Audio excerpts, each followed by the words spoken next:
이 시간 하나님께서 우리에게 주신 말씀 신약성경 요한복음 6장 25절에서 35절까지의 말씀입니다. 저와 여러분이 한 절씩 말씀 교독하시고 마지막 35절은 한 목소리로 봉독하겠습니다. 제가 먼저 25절의 말씀 봉독합니다.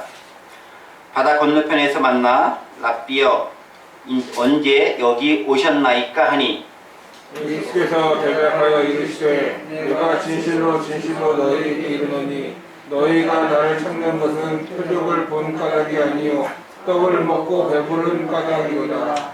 썩을 양식을 위하여 일하지 말고 영생하도록 있는 양식을 위하여 하라. 이 양식은 인자가 너희에게 주리니 인자는 아버지 하나님께서 인치신 자니라.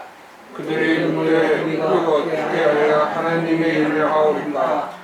예수께서 대답하여 이르시되 하나님께서 보내신 이를 믿는 것이 하나님의 일이니라 하시니 그들이 묻되 그러면 우리가 보고 당신을 믿도록 행하시는 표적이 무엇이니까 하시는 일이 무엇이니까. 기록된 바 하늘에서 그들에게 떡을 주어 먹게 하였다 함과 같이 우리 조상들은 광야에서 만나를 먹었나이다. 예수께서 이르시되 내가 진실로 진실로 너희에게 이르노니 모세가 너희에게 하늘로부터 떡을 준 것이 아니라 내 아버지께서 너희에게 하늘로부터 참 떡을 주시나니. 하나님의 떡은 하늘에서 내려 세상에 생명을 주는 것이니라. 그들이 이르되 주여 이 떡을 항상 우리에게 주소서. 함께 봉독합니다. 예수께서 이르시되 나는 생명의 떡이니 내게 오는 자는 결코 줄이지 아니할 것이요 나를 믿는 자는 영원히 목마르지 아니하리라. 아멘. 오늘부터 한 2달 정도 요한복음에 나타난 예수님의 자기 이해의 말씀인 에고 에이미에 대한 것을 가지고 함께 우리에게 주는 의미와 그 메시지가 무엇인지 생각해보는 시간을 좀 가지려고 합니다. 그 에고 에이미라고 하는 헬라어 단어는 영어로 하면 I am이라고 하는 이제 단어로 치환될 수 있습니다. 지금 말씀 이제 빈프에서 띄울 것 같은데 네 써있죠? 네 그렇죠. 상당히 독특한 표현으로서 요한복음에 등장하는 것이 이 에고 에이미라고 하는 표현입니다. 다른 복음서에서도 또 우리가 방금 읽었던 요한복음에서도 예수님은 당신을 지칭하실 때 인자라고 하는 그런 표현을 사용하시곤 했습니다. 또 그럼에도 불구하고 요한복음에서 아주 반복적으로 특별한 표현이 나오는데 그것이 나는 뭐뭐이다, 나는 누구다, 헬라어로 에고 에이미라고 하면서 이렇게 진행되어지는 그런 독특한 표현이 있습니다. 이 표현을 통해서 예수님은 자신이 누구인지 제자들에게 또 무리들에게 자신을 만난 사람들에게 스스로를 가르쳐 주시고 계시하고 계십니다. 이 에고 에임이라고 하는 헬라어 표현은 요한복음에서 대략 7차례에 걸쳐서 등장하고 있습니다. 그래서 우리는 이 말씀을 통해 하나님의 아들인 예수님이 왜 이 땅에 오셨고 또 우리가 예수님에 대해서 무엇을 알고 어떻게 믿어야 하는지를 좀 생각해 보도록 하겠습니다. 이 예수님의 이 에고 에이미 나는 뭐뭐이다 라고 하는 이 표현은요 비유적인 성격이 무엇보다 강합니다. 가령 오늘 본문에서 예수님은 에고 에이미라고 하면서 뭘 얘기하면 나는 생명의 떡이다 라고 얘기했습니다. 그러니까 에고 에이미가 나는 뭐뭐이다 라는 뜻인데 나는 생명의 떡이다 라고 말씀해 주고 있습니다. 근데 이뿐만 아니라 이제 앞으로 진행되어질 그 7번에 걸쳐서의 말씀들을 보면 생명의 떡을 포함해서 나는 세상의 빛이다, 또 양의 문이다, 선한 목자다, 부활이고 생명이다, 길이요 진리요 생명이다, 그리고 마지막으로 나는 참 포도나무다 라고 하면서 예수님 자신을 사람들에게 말씀해 주시고 가르쳐 주시고 있습니다. 즉 이 표현들은 철저하게 뭐냐면 예수님께서 이 땅에서 우리와의 관계성 가운데서 예수님이 어떻게 자기매김하고 있고 그 예수님을 바라본 우리는 어떻게 예수님을 바라보고 여기고 그 예수님과 관계를 맺어가야 되는지에 대해서 이야기해주고 있습니다. 그러니까 이러한 표현들을 가만히 보고 있으면서 예수님은 이 땅에서 이러한 모습을 통해서 이러한 일을 하기 위해서 이러한 역할을 오셨구나. 그럼 우리는 이 가운데서 어떻게 그 예수님을 만날 수 있을 것인가, 그 예수님이 우리의 삶 가운데 어떻게 역사하실 것인가에 대해서 생각해 볼 수 있는 것이죠. 오늘에서 그 첫 번째 시간으로 생명이 떡이라고 말씀하시는 그 예수님에 대해서 함께 생각해보는 시간을 갖도록 하겠습니다.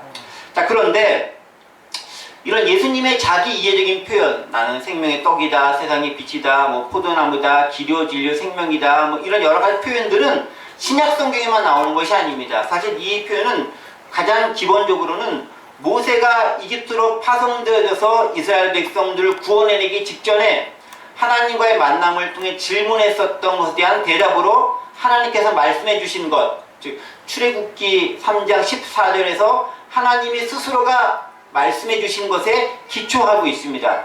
여러분 출애굽기 3장 14절 말씀 보시면은 하나님께서 모세에게 스스로가 누군지 말씀해 주시죠. 모세가 질문하지 않습니까?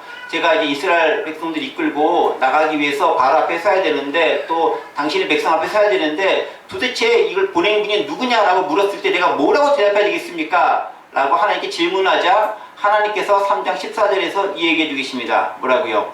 하나님이 모세에게 이르시되 나는 스스로 있는 자이니라. 또 이르시되 너는 이스라엘 자손에게 이같이 이르기를 스스로 있는 자가 나를 너희에게 보내셨다 하라고 이야기하고 있습니다. 여기서 하나님은 스스로 자신에 대해서 정확하게 이야기해 주시죠. 어떻게? 나는 스스로 있는 자다라고 얘기하고 있습니다.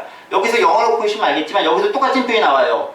I am who I am. 나는, 이 I am이란 말이 헬러로 봤을 때 에고 에이미와 동일한 의미를 쓰는 거죠. 나는 뭐뭐시다. 그래서 하나님께서 먼저 나는 말이야 스스로 있는 자야 라고 말씀해 주면서 모세에게 이야기했듯이 예수님 역시 신약시대에 오셔서 이것과 똑같은 표현을 사용하시면서 내가 누구다 라고 사람들에게, 제자들에게, 그리고 자신과 만나는 사람들에게 스스로에 대해서 이야기해 주고 계십니다. 그런데 우리가 좀 주목해 볼 필요가 있습니다. 출애굽기 3장 14절에서 하나님께서 자신을 계시하실 때 뭐라고 얘기합니까? 나는 스스로 있는 자다. 스스로 있는 자다라고 이야기하고 있습니다. 근데 스스로 있는 자라는 것은 상당히 중의적인 표현을 하고 있죠. 스스로 있는 자라는 말은 뭡니까? 영어로 하면 I am who, 나는 말이야, 나는 나야 라는 표현이 있고요. 나는 말이야, 스스로 존재하는 자야 라는 두 가지 표현을 가질 수 있습니다. 이게 뭐겠습니까? 나는 그 어떤 누구와도 다른 존재와도 비교가 되지 않는 스스로 완전하게 지존하는 존재로서 존재하고 있다 라는 걸 드러내고 있는 거잖아요. 다른 누구와도 비교할 수 없다라는 거예요. 누가 나를 규정하는 순간 나는 것에 규정되지 않고 규정하려고 해도 규정될 수가 없고 규정하는 것 자체가 무의미한 분으로서 창조주로서 존재한다는 것을 스스로 있는 자라고 얘기하고 있는 거죠. 왜냐하면 이 땅 지구상에 있는 모든 것들은 다 어떻든 간에 창조에 의해서 만들어진 거잖아요. 사실 그냥 생겼다라고 하지만 그냥 생긴 게 없는 거잖아요. 어쨌든 뭔가 그 근본적인 뿌리가 있고 근원이 있고 누구의 손길이 있기 마련인데 하나님은 그 손길 이전에부터 존재한 분이고 나는 홀로 스스로 존재했던 것이다 라고 이야기하고 있죠. 그러니까 하나님의 그런 이해가 있었기 때문에 모세가 그 하나님에 대한 이해를 가지고 나아가서 담대히 이집트의 신이라 일컫는 바로 앞에도 담대히 설 수 있고 이스라엘 백성들 이끌어 나갈 수 있다는 것이죠. 즉 하나님에 대한 올바른 이해가 모세가 이스라엘 백성들을 애굽에서 끄집어내고 이끌어내는데 결정적인 도움을 주고 그 근거로 삼았다라는 것을 우리는 이 본문을 통해서 정확히 알 수 있다라는 것입니다. 마찬가지죠. 신약성경에서 예수님은 당신을 드러내서 말씀해 주십니다. 특별히 요한복음의 7가지 정도의 말씀을 통해서 나는 말이야 어떠한 존재야 라고 말씀해 주십니다. 그런데 이렇게 직접적으로 나는 스스로 이제 딱 이렇게 말씀해 주는 경우도 있겠지만 오늘 본문을 포함한 7번인 것이 나오는 경우는 주로 뭐냐면은 비유적인 말씀을 통해서 얘기해 주십니다. 나는 말이야 이러이러한 것과 같아 라고 하면서 이야기해 주는데 그것들이 모두 다 우리와 관계성 가운데서 이루어지는 거라는 거죠. 그냥 뚝 떨어져서 자존자로서만 존재하는 것이 아니라 나와 관계를 맺고 있는 너희와 관계를 맺고 있는 그 관계성 가운데서 내가 누군지를 설명해 주고 있다는 거예요. 그러니까 신약에서 예수님은 구약에서 예수님보다 훨씬 더 친구가 있게 다가올 수 있는 거예요. 구약은 나하고는 상관없이 따로 떨어져서 독립적으로 그냥 위대하신 분, 전능하신 분으로 존재할 수 있지만 뭐 그렇다 할지라도 관계를 맺고 있긴 하지만 신약의 예수님은 뭐냐면 아주 친근하게 너와 나 사이에 어떤 관계성을 가지고 이끌어가는지를 설명해주고 있다. 그런 의미에서 저는 예수님이 훨씬 더 인간이기도 하셨지만 인간적으로 더 많이 다가오는 것 같습니다. 바로 그런 예수님의 자기 이해에 대한 표현을 살펴보면서 오늘 생명의 떡이라는 말씀을 통해서 우리에게 얘기해 준 것이 어떤 의미로 다가오는지 생각해 보도록 하겠습니다. 예수님께서 말씀하신 아까 이제 좀 이따 방금 읽으셨던 요한복음 6장 35절에 나는 생명의 떡이다 라고 하는 이 표현은요 어느 순간 갑자기 불쑥 등장한 사실 그런 표현이 아닙니다. 이 표현은 사실은 그 6장 전체적인 그 내용과 아울러서 결론적으로 사람들에게 딱 전달해주는 비유적인 표현이기도 하지만 어쩌면 정말 정확하게 스스로를 드러내줄 수 있는 그런 표현이기도 합니다. 즉 6장 전체를 드러내는 것이 뭐냐면은 진짜 생명의 떡으로 온 존재로서 사람들을 먹이는 존재로서 예수님이 누구인지를 이야기해주고 있다라는 거죠. 그러면서 내가 바로 그 생명의 떡이야. 내가 너에게 생명을 주는 존재고 내가 너희를 먹일 수 있는 유일한 존재다라고 이야기하고 있다는 거죠.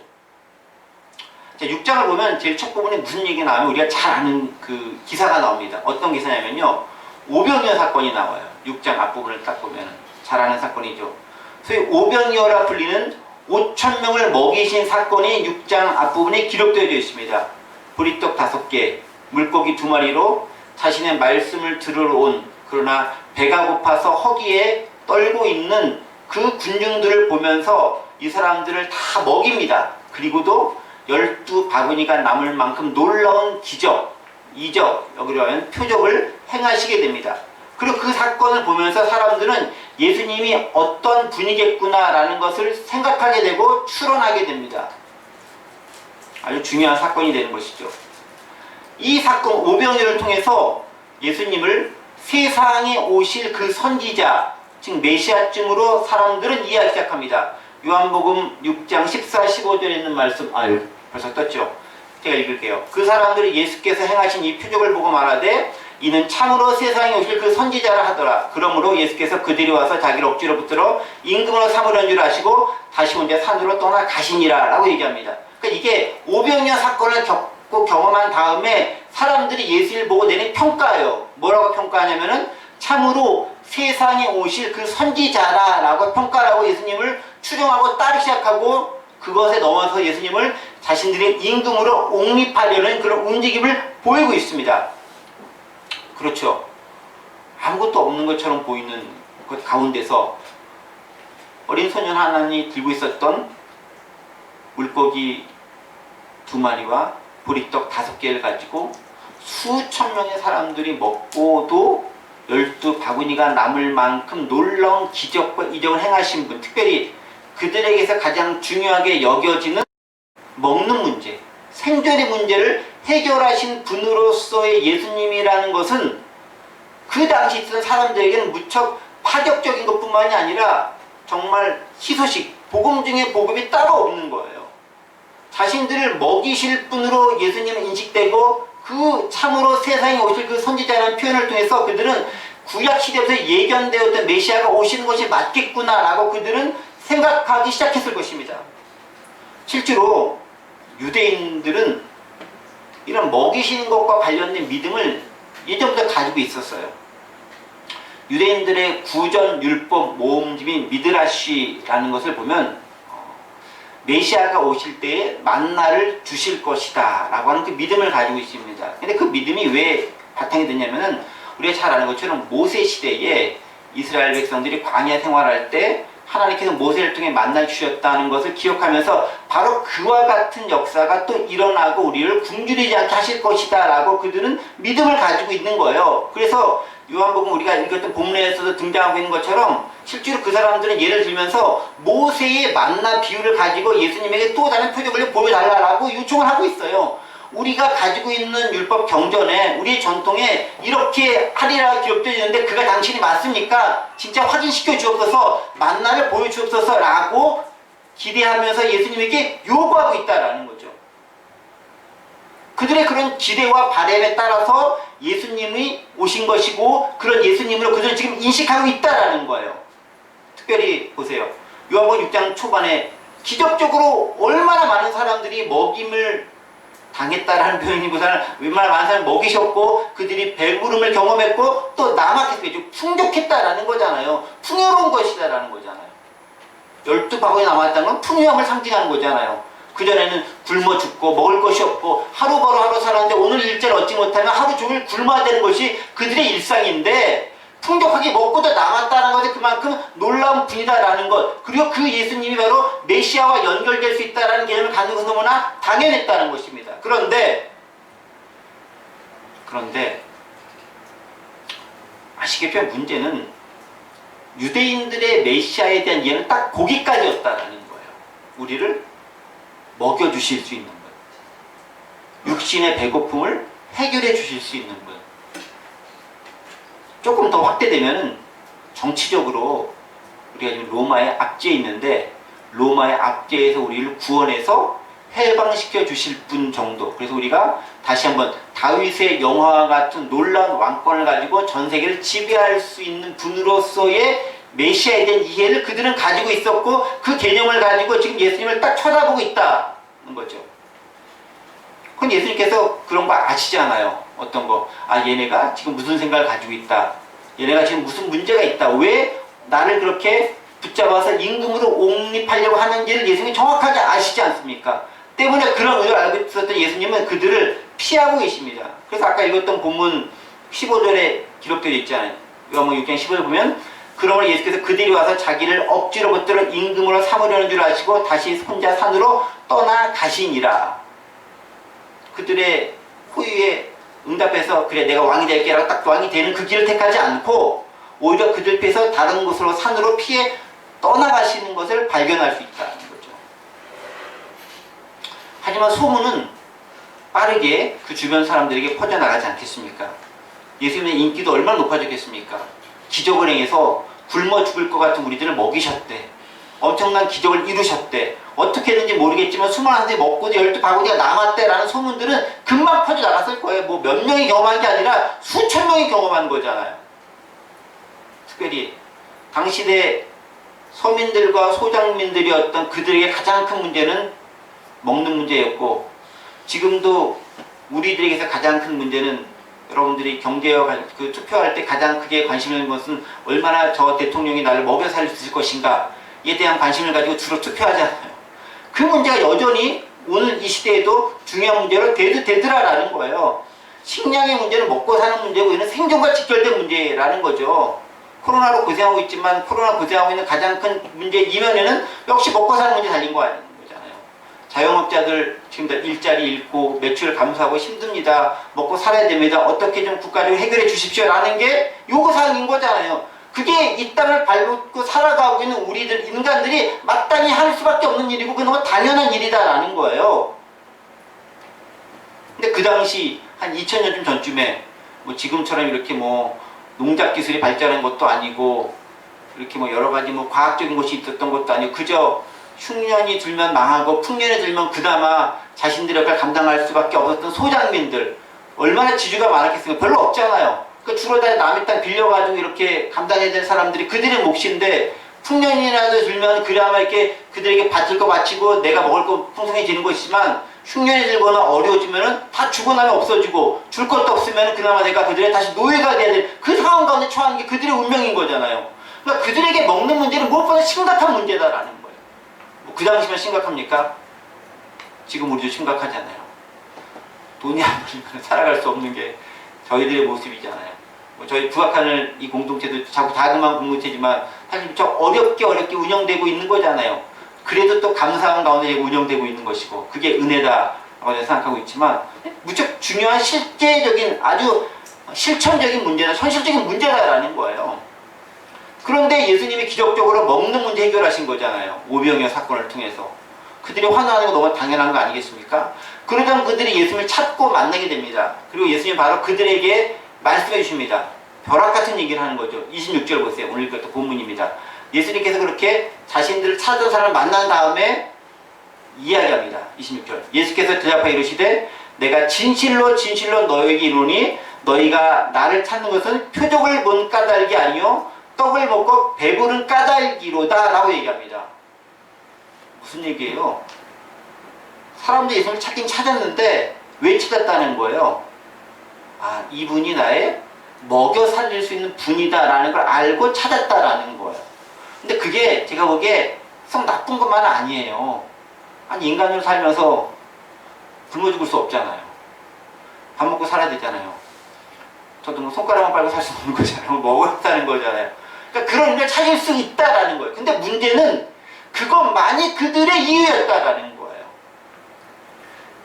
그러니까 예수님께서 보시기에 많은 사람들이 자신을 찾고 열심히 만나려고 애썼는데 그 이유는 뭐냐면 5,000명을 먹이신 그 기적의 의미 때문이 아니라 그들의 육신을 앞으로도 더 가득 채워주길 바라는 마음 때문이라고 정확하게 말씀하고 계신 거예요. 즉 그들에게 예수님의 의미는 생계 책임져 주고 먹고 사는데 도움을 주는 분으로 자리매김하고 있다는 거죠. 근데 바로 그 점에서 예수님은 그것보다 더 중요한 게 있다고 얘기합니다. 그게 뭡니까? 27절 얘기하죠.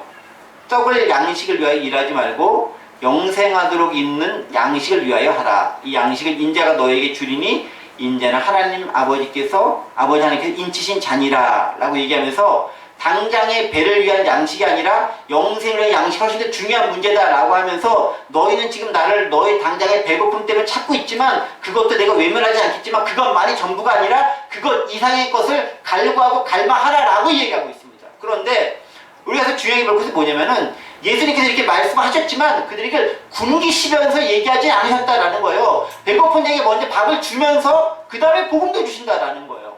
정확히 얘기하면은 밥 자체가 복음인 거예요. 그 다음에 그것만 그치지 말고 더 나아가야 될 것이 무엇인지를 얘기한다는 데 핵심이 있다라는 거죠. 그런데 문제는 많은 사람들이 예수님을 찾는 데 있어서 오늘 나의 필요를 공급해 주시는 분 정도로만 알고 찾는다는 데 문제가 있다는 거예요. 그러니까 내 구원의 문제도 연결시키긴 시켜요. 근데 이걸 상당히 먼 훗날 있을 것이니까 별로 지금 내 머릿속에 담아두지 않아요. 그냥 죽으면 천국 갈 거니까 그냥 뭐 그때 있을 정도로 그냥 치부해버리는 거죠. 그럼 뭐만 나는 지금 당장 내 필요에 대해서 그분이 어떻게 채우실 것인가에 대해서 관심을 갖는 거예요. 실제로 우리가 하는 많은 기도를 보면은 주로 언제 기도하냐면은 내가 힘들고 어려울 때, 배고플 때, 경제적으로 궁핍할 때, 취업이 잘 안 될 때, 관계가 힘들어질 때, 뭔가 요구하는 것이 있었을 때, 내가 바라는 게 있었을 때 그것을 해결해 달라는 측면으로서 주님께 기도할 경우가 훨씬 많다는 거예요. 그런 경우가 없으면은 별로 기도 안 하죠. 왜? 예수님 별 필요가 없으니까. 잘 살고 있는데 뭐 굳이 주님 필요하시겠습니까? 저 안 필요합니다. 필요할 때만 나타내 주세요. 라는 게 우리의 요구사항이 될 때가 많다라는 거예요. 오늘 우리에게도 역시 적용할 수 있는 부분들이죠. 우리가 이것을 하나님을 예배하고 예수님을 환호하며 그 이름으로 나아가는 이유가 무엇이겠습니까? 유대인들이 예수님을 그렇게 찾아던 이유와 똑같지 않습니까? 다른 것이 어떤 것이 있을까요? 물론 그것이 아주 잘못됐다라고 얘기하는 것은 아닙니다. 하지만 그것만 가지고 우리 예수님을 찾는다라고 한다면은 우리의 육신적인 필요와 물질적인 도움과 경제적인 이득을 위한 목적을 가지고 예수님을 믿는다고 한다면 그것만으로는 올바르지 않다라는 거죠. 내가 왜 예수님을 믿는 것인가에 대해서 한 번 더 생각해 볼 필요가 있다 라는 것입니다. 의식주의 문제 중요한 거죠. 그래서 보세요. 예수님께서 에고 에이미 말씀을 통해서 여러 가지 쭉 말씀하시는데 가장 첫 번째 하셨던 것이 나는 생명의 떡이다 라고 얘기하는 거잖아요. 왜냐하면 그게 가장 필요한 거니까. 가장 현실적으로 다가오는 거니까. 나중에 내가 뭐 빚도 있고 뭐 양의 문도 있고 뭐 선한 목자도 있고 다 있는데 다 좋아요. 근데 가장 지금 당장 내 필요한 뭐냐면 먹고 사는 문제니까 그것부터 해결해 주시고 제일 먼저 얘기해 준다라는 거예요. 그게 예수님의 마음이기도 하다라는 거예요. 그런데 우리는 거기에만 매몰되길 원하는 게 우리의 마음일 수 있다는 건데 거기서 좀 벗어나라라는 거예요. 이걸 벗어난 다음에 그 다음 단계로 나아갈 수 있다라고 얘기하십니다. 그 다음 단계 뭐겠죠? 영생하도록 있는 양식이 무엇인지를 좀 발견해라라는 것입니다.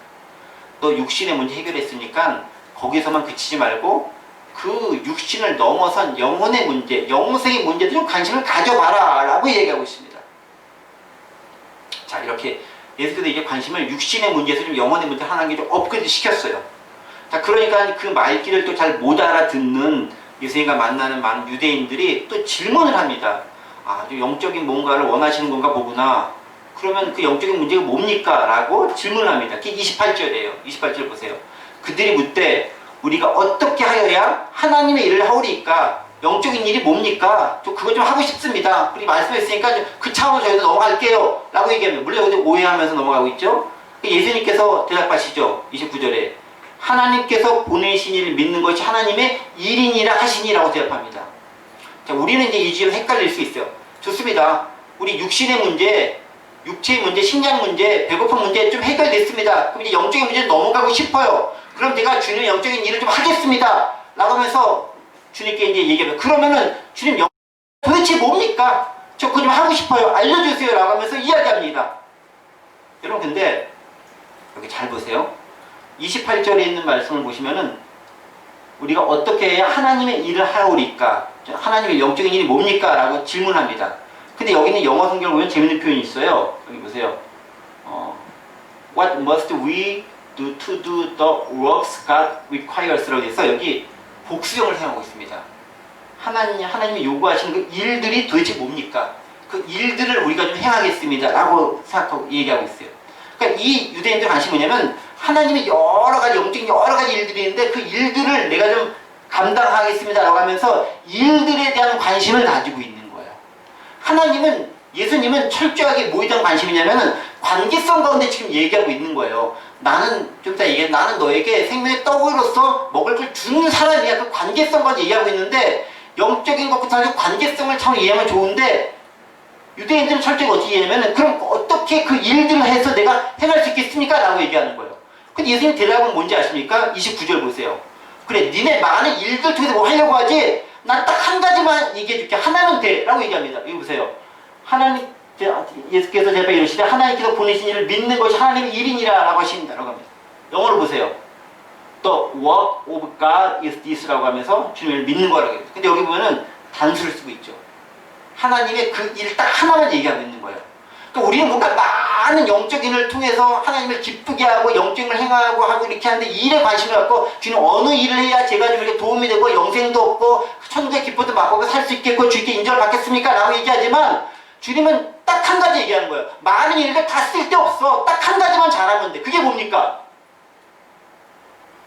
하나님께서 보내신 일을 믿는 것이. 그게 하나님 일이다. 그러니까 우리는 뭘 많이 열심히 일해서 하나님을 기쁘게 해주고 영적인 걸 얻으려고 하지만 하나님은, 예수님은 딱 한 가지 얘기하는 거예요. 너 다 필요 없어. 일을 통해서 나 기쁘게 할 수 없어. 굳이 일하고 하면 딱 하나밖에 없는데 그 하나님의 일 한 가지가 뭐냐면 나 잘 믿는 거야. 그래서 이 지점에서 우리는 스스로에게 질문해 봐야 되는 거예요. 내가 얼마나 주님의 일을 열심히 하고 있는가를 질문하는 게 아니라 생명의 떡에 대해서 말씀해 주시면서 영적인 일로 넘어가시면 예수님께 우리 원하시는 것은 네가 나의 얼마나 관계성을 아주 잘 믿고 있느냐를 질문해 보라는 거예요. 그러니까 많은 일을 행하는데 예수님은 사실 별 관심이 없어요. 왠지 아세요?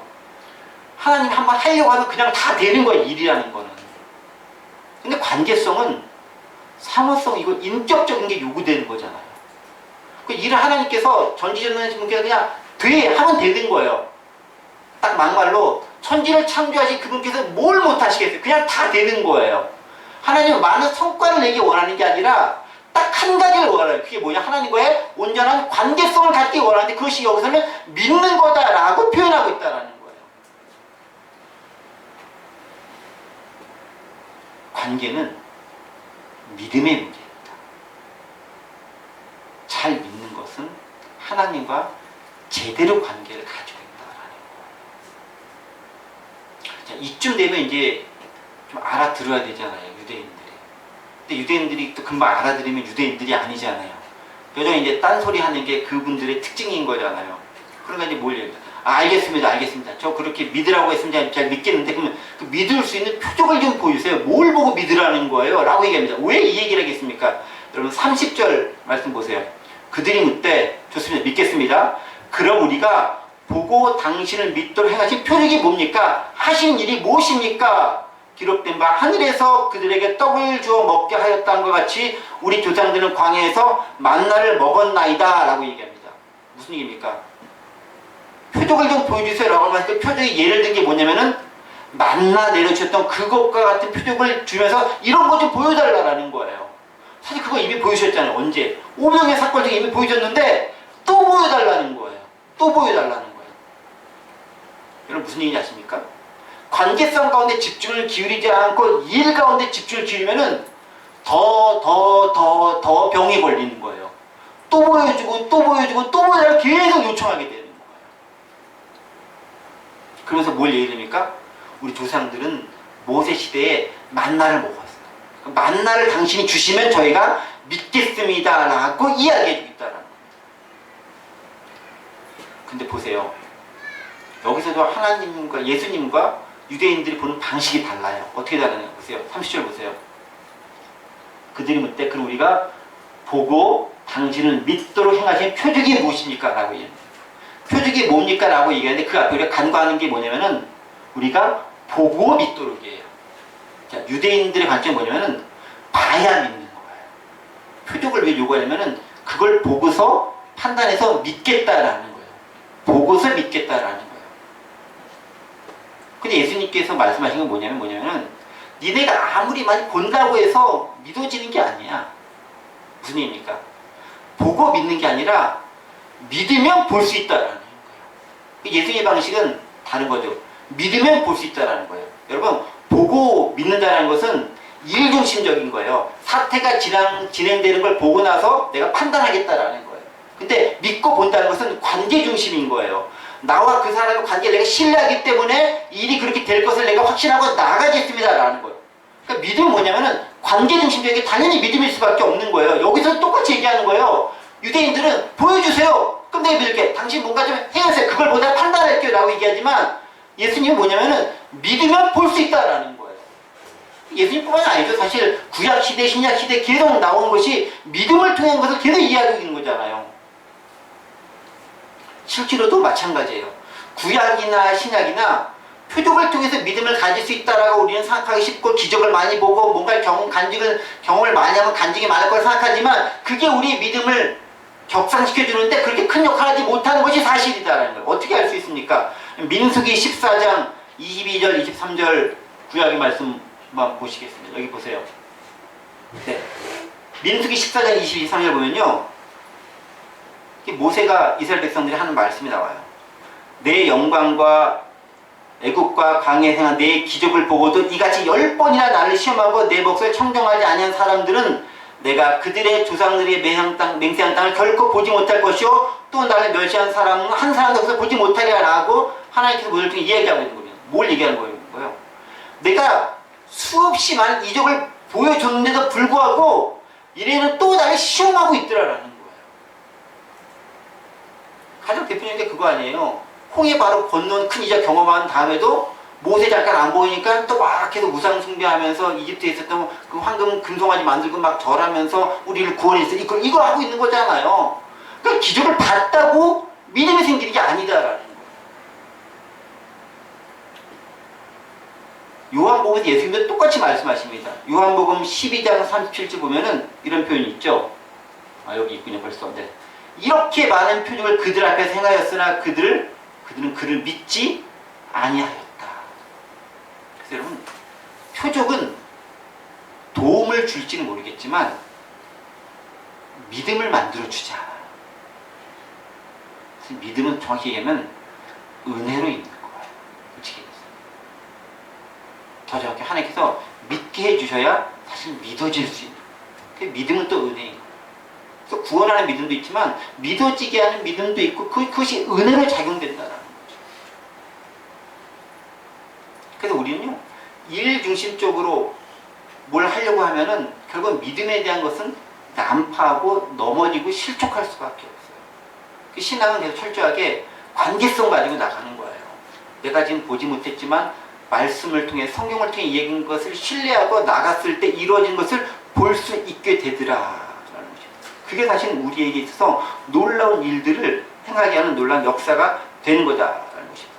자, 그렇다면 표적을 통해 도대체 뭘 봐야 되는 거예요?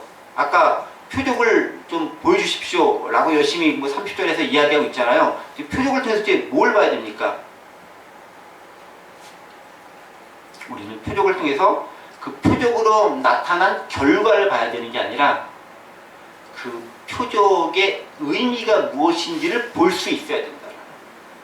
다시 아까 첫 부분으로 넘어가겠습니다. 예수님께서 이스라엘 백성들에게 오병이어 사건을 통해서 많은 사람 먹이셨어요.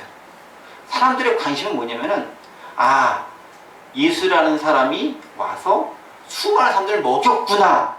그래서 배불렀구나에만 관심을 갖는 거예요. 표적을 보고자 하는 사람들은 그 표적으로 말미암는 결과에만 관심을 가져요. 이 일이 어떻게 진행되어 되는지만 관심을 가져요. 근데 진짜 관심을 가져야 하는 건 뭐냐면 이 표적이 의미하는 게 뭔가에 대해서는 관심을 갖지 않아. 또 한 가지 중요한 게 뭐냐면은 이 표적을 행하신 분이 누군가에 대한 관심을 갖지 않는다라는 거예요. 표적의 의미는 두 가지 것을 우리가 생각해 볼 수 있어야 돼요.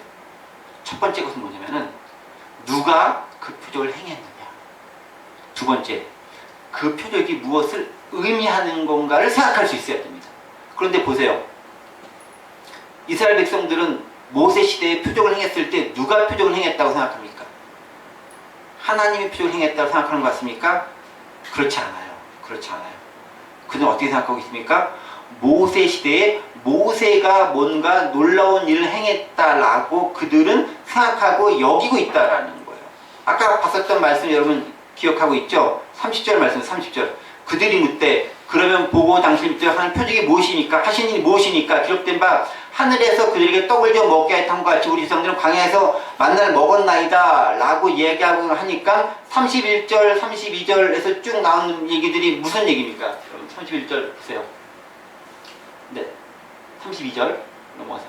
예수께서 이르시되 내가 진실로 진실로 너에게 이르노니 모세가 너에게 하늘로부터 떡을 준 것이 아니라 내 아버지께서 너에게 하늘로부터 참떡을 주시나니 이리하고 얘기하면서 니네들은 모세를 통해서 떡을 준 거 생각하고 모세를 기억하고 있지만 진짜 떡을 준 사람은 모세가 아니라 하나님이다 라고 생각하고 얘기하고 있습니다. 근데 이 구절만 딱 보면 이게 약간 애매해. 영어로 된 구절 좀 보세요. 여기 it is that 구문을 사용하고 있잖아요. 강조하고 있는 거잖아요. It is not 모세. 너한테 하늘로부터 떡을 준 거는 모세가 아니야 라고 강조하고 있습니다. 그 대신 누굽니까? 내 아버지께서 지금 너희에게 주고 있다라고 얘기하고 있는 거예요.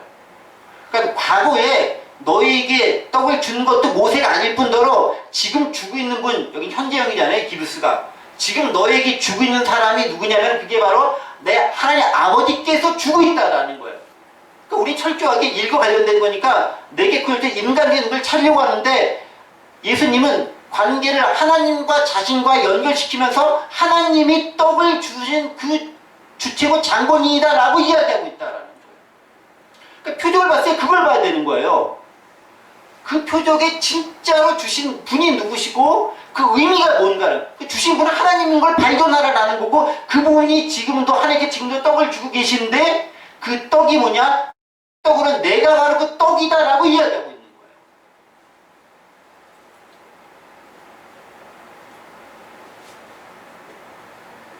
여러분 그렇죠. 우리가 신앙생활하면서 간증도 경험하고 여러 가지 체험도 해요.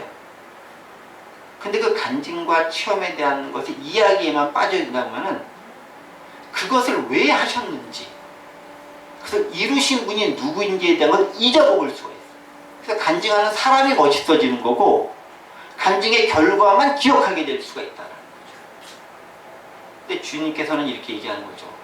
이 일을 이루신 분은 하나님이고 지금도 그분이 이루고 있어. 그리고 지금 그 결정체로 생명의 떡을 주셨는데 그 떡이 바로 내가 그 떡이야 라고 얘기하면서 35절까지 내가 생명의 떡이다 라고 이야기하고 있는 거야. 하나님께 주신 생명의 떡은 바로 나다 라고 얘기하는 거예요. 그럼 뭐겠어요? 유대인은 철저하게 일과 관련돼서 먹을 거 얘기하고 있는데 예수님은 철저하게 관계성과 관계돼서 사람, 하나님 그쪽 관계에서 내가 그 너희가 먹을 떡이다라는 걸 이야기하고 있다라는 거예요. 그러니까 니네가 간구해야 될 것은 지금 먹을 그 떡이 아니라 하나님의 아들로서 생명을 줄 수 있는 나를 간구하고 나를 믿어야 진짜 영원한 목마름이 없는 곳에 갈 수 있다라고 얘기하고 있는 거예요. 한 가지만 또 마무리하면서 말씀을 좀 마치도록 하겠습니다. 자, 그렇다면 육신의 떡이 필요 없을까요? 아까도 얘기했듯이 필요해요. 제가 뭘 잘 안 먹는 사람이긴 하지만 하루 동안 굶으면 배고파서 혼자서 뭐 찾아 먹기도 해요. 제가 안 먹는 사람이긴 하지만 필요한 거죠. 근데 문제는 떡만 있으면 되는 것이 아니다. 그러면 신명기 8장 2절 3절에 그 말씀이 기록되어 있습니다. 말씀 읽어볼게요. 내 하나님 여호와께서 이 40년 동안에 내게 광야길을 걷게 하신 것을 기억하라. 이는 너를 낮추시며 너를 시험하사 내 마음에 어떠한지 그 명령을 지키지 않는지 알려 하심이라. 너를 낮추시며 너를 줄이게 하시며 또 너도 알지 못하던 내 조상들이 알지 못한 만날 내게 먹이신 것은 사람이 떡으로만 사는 것이 아니요. 그들은 떡을 주셨으니까 그걸로만 사는 것이지 않았는데 떡으로만 사는 것이 아니요. 여호와의 입으로 나오는 모든 말씀으로 사는 줄을 네가 알게 하려 하심이니라 라고 얘기하고 있습니다. 그러니까 만날 주신 것도 단지 배만 불러서 연명해라 라는 측면이 아니라 그것도 있지만 떡으로 만이라는 것은 떡 안 준다는 게 아니라 떡도 주지만 그 너머의 것을 찾고 간구해라 라는 것입니다. 그게 뭐겠죠? 말씀이다. 이 말씀 그대로 예수님 또 인용하시죠. 마태복음 4장 4절 보면 예수께서 대답하여 이르시되 기록되었을 때 사람이 떡으로만 살 것이 아니요 하나님의 입으로부터 나오는 모든 말씀으로 살 것이니라 하셨느니라 라고 얘기했습니다. 그렇죠. 우리는 뭘로 살아야 된다고요? 관계성을 이루는 것은 육신의 배고픔을 만족시키는 떡도 있지만 그것을 넘어서서 하나님 말씀을 통해 관계성에서 견고해지고 돈독해질 수 있다는 거죠. 말씀으로 살 수 있다는 것입니다. 말씀으로 살라는 거죠. 그 말씀의 핵심은 뭔지 아십니까? 하나님의 나라가 그 말씀의 핵심 가운데 자리 잡고 있다는 거죠. 배고픔의 욕망이 아닌 세상 것으로 욕망이 아닌 영원히 목마르고 끝없는 갈증을 유발하는 그것이 아닌 진정한 가치를 사모할 수 있어야 된다는 것입니다. 저는 만나도요 한 번 내리고 마는 것이 아니라 매일매일 내렸어요. 두 가지 의미가 있는 거예요. 하루 내리고 그 다음날 내리고 그 다음날 내립니다. 첫 번째는 뭐냐면은 하루치만 가져가라는 거예요. 매일매일 은혜를 가지고 살라는 거예요. 두 번째는 뭐냐면은 그거 썩어질 거라는 거예요. 무슨 얘기 아십니까? 한 번 먹고서 그것이 계속 우리를 자기가 살게 하지 못하는 거예요. 오늘 먹고 또 먹고 또 먹고 또 먹고 또 먹고 해야 된다라는 거예요. 그러니까 육신의 양식이라는 것은 밥도 하루에 3끼 드시잖아요. 저는 물론 2끼밖에 안 먹지만 이제 많이 안 먹어서 어차피 먹어야 되는, 계속 안 먹으면 죽을 수밖에 없으니까. 즉 육신의 양식은 계속 공급해질 수밖에 없다라는 거예요. 영원한 것이 아니, 그 말은 뭐냐면은 계속 갈급해질 수밖에 없고 갈망할 수밖에 없다는 거예요. 인간의 육체 자체가 갈망하도록 만들어지고 욕망하도록 만들어진 거예요. 사실 그래서 저는 죄에 대한 원인도 그 인간의 욕망을 통해서 보고 있는데 마찬가지인 거죠. 계속 배고픔이라고 하는 그 갈증을 계속 간구하게 되어져 있다라는 거죠. 그런데 진짜로 매일매일 주고 또 주고 그것이 아닌 영원한 것이 있는 것이 바로 하나님의 말씀이 그렇다는 것이고 예수님이 영원한 생명을 주실 수 있다는 거예요. 그래서 너희가 육신의 배고픔 때문에 매일매일 갈구하고 먹는 것도 필요하지만 진짜 필요한 영원한 것이 있는데 그것은 말씀이신 예수 그리스도, 내가 바로 너에게 영원한 생명을 줄 수 있다라고 이야기하고 있습니다. 그리고 내가 너에게 가르치는 가치는 오늘 당장 먹고 살 것에 그치는 것이 아니라 하나님의 나라가 가치 있다라고 해요. 한 말씀만 더 보고 마치겠습니다. 마태복음 6장 33절 이렇게 기록되어 있죠. 그러니 너희는 먼저 그의 나라와 의를 구하라. 그리하면 이 모든 것을 너희에게 더하시리라. 무슨 말씀입니까? 지금까지 쭉 해오던 말씀의 물결에서 봤을 때 우리는 뭘 구하고 있죠? 먹을 걸 주로 구하는 거잖아요. 그걸 통해 메시아가 왔다고 생각하는 거잖아요. 근데 예수님이 얘기하고 있습니다. 뭐라고요? 지금 당장 먹을 걸 넘어서서 영원한 가치를 구해라. 그게 뭐죠? 하나님의 나라와 의를 구하는 삶을 살라라는 거예요. 그러면 먹을 걸 안 주겠다는 게 아니라 먹을 것도 더불어 주시겠다라는 거예요. 저희가 살아가는 기본 원리가 거기 있다라고 저희는 말씀드리고 싶어요. 먹을 것을 구하고 경제적인 것을 구하는 것이 아니라 하나님의 나라의 가치를 구하며 살기 때문에 지금까지 살아왔고 앞으로도 살아올 수 있다는 믿음을 가지고 사역을 하고 이곳의 교회를 운영해 나가고 있고, 좀 이따 회개보고 하시겠지만 그렇게 부족함 없이 살아가고 있다는 거죠. 그래서 생명의 양식은 예수님이다. 그리고 하나님의 나라다. 그것을 구하며 나갔을 때 우리에게 먹을 것도 주신다. 그러나 다양한 방법을 통해서 우리는 그것들을 경험할 수 있다라고 얘기합니다. 바로 그렇게 진정한 양식, 진정한 생명, 진정한 은혜를 간구하며 그 안에 자유함을 누릴 수 있는 저와 여러분들 되시기를 간절히 원합니다.